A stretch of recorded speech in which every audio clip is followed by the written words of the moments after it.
شب برات میں 6 رکعت نفل نماز پڑھنے کا کیا طریقہ ہے، اس کی نیت کیسے کی جائے گی اور کس وقت یہ نفل نماز 6 رکعت ادا کرنا ہے۔ دیکھیں، بعد نماز مغرب 6 رکعت نفل نماز آپ کو دو دو کر کے پڑھنا ہے۔ ہوتی ہیں 6 رکعت، لیکن آپ کو دو دو کر کے پڑھنا ہے۔ ہر 2 رکعت پر آپ کو سلام پھیر دینا ہے۔ اس کی نیت آپ کو اس طریقے سے کرنا ہے۔ پہلی 2 رکعت کی جو آپ کو نیت کرنا ہے وہ عمر درازی بالخیر کی آپ کو نیت کر کے نماز ادا کرنا ہے۔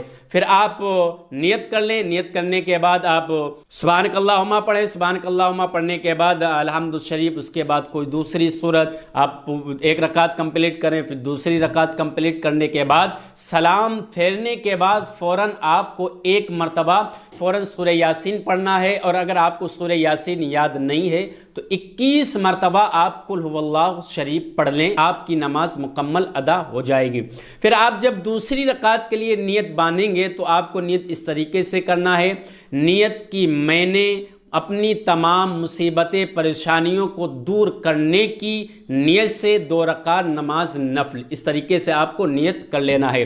یعنی اپنی پریشانیاں، مصیبت، غم کو دور کرنے کی نیت سے آپ کو یہ 2 رکعت نماز ادا کرنا ہے۔ پھر آپ کو سبحانک اللہم پڑھنا ہے، پھر اس کے بعد الحمد شریف پڑھنا ہے۔ جو سورت آپ کو یاد ہو وہ پڑھ لیں۔ 2 رکعت نماز پھر یہ کمپلیٹ کرنے کے بعد پھر سلام پھیرنے کے بعد فوراً آپ کو 1 مرتبہ سورہ یاسین پڑھنا ہے، اور اگر آپ کو سورہ یاسین یاد نہیں ہے 21 مرتبہ آپ کو قل هو اللہ احد پڑھ لینا ہے۔ قل هو اللہ احد 21 مرتبہ پڑھ لیں۔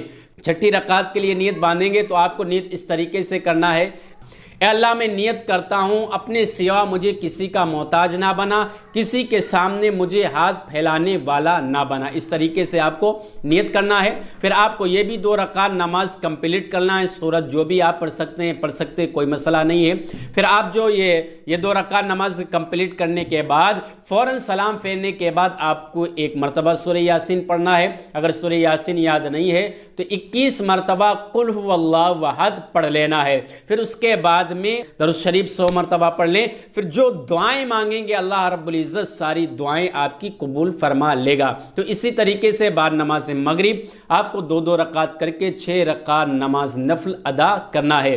دیکھیں، مرد عورت کا کوئی طریقہ الگ نہیں۔ جس طریقے سے مرد کی نماز پڑھنے کا طریقہ ہے، اسی طریقے سے عورتوں کو بھی پڑھنے کا طریقہ یہی ہے، نہ ہی عورتوں کا کوئی طریقہ الگ ہے۔ ٹھیک ہے، سمجھ گئے نا؟ اگر نہ سمجھ میں آیا تو کمنٹ میں ضرور بتائیں۔ اس ویڈیو کو لازمی شیئر بھی کریں۔